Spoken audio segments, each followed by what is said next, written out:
The most rewarding part is the look on the property owners' faces when they see people roll in the door. Australia had 14 million hectares damaged, and that was a record for us and one of the biggest natural disasters in Australia's history. A lot of the impact or the damage that was caused by the fires was enormous. The fences were melted, the wire was broken, livestock was killed. There was basically nothing left on the land, and that was, I would say, as devastating as bushfires are. To see that firsthand as well, post the fire, was just an incredible sight. There was a lot of heartache after that come through. PTSD is a common word thrown around, and I guess a lot of the farmers and property owners up here have potentially been exposed to an event that's triggered that type of condition, and so has really affected their mental health.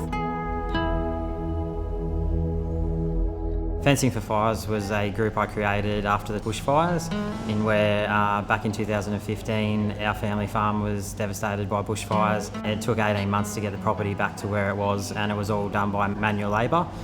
So when the 2020 bushfires happened, I realised that it was going to be a big effort to restore the farmland around the impacted areas.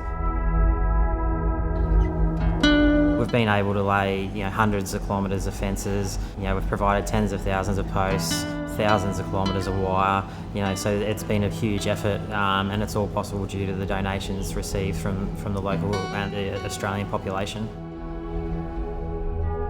Post my full-time duties, I've spent every basically minute of that working on fences, talking fences, purchasing materials for fences, etc. So that could be I spend a day at work, finish at 4 or 5 o'clock, come back and load up the car with materials and take them up to the farms devastated by fire, and may turn back up at home at midnight, and then do it all again the next day.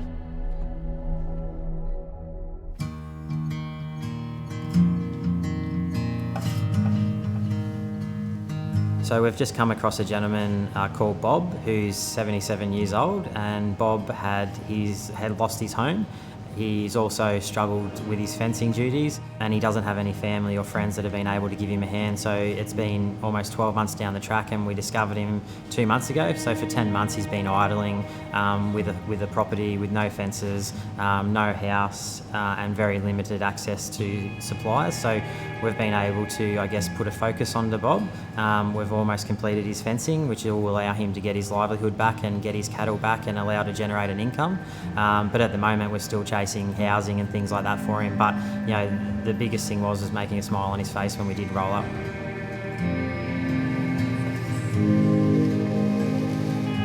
Yeah, look, initially the biggest challenge was actually getting the momentum behind Fencing for Fires. When we did finally break through and got the trust, and I guess the trust was from early on doing the hard yards, providing gear, spending time on people's properties, listening to their stories. That won a lot of hearts and allowed us to get a big following.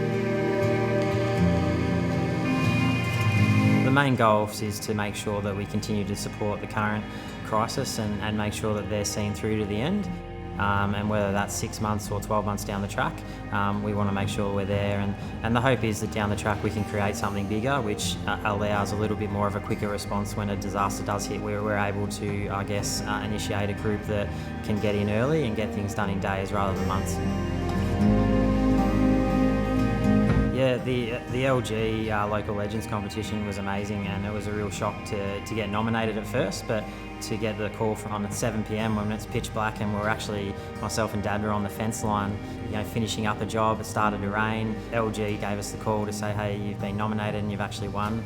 That was amazing, and I think for LG to do what they've done in this time, especially the way the world is at the moment, is truly an inspiration, and it puts I guess a little bit more motivation into what you're doing.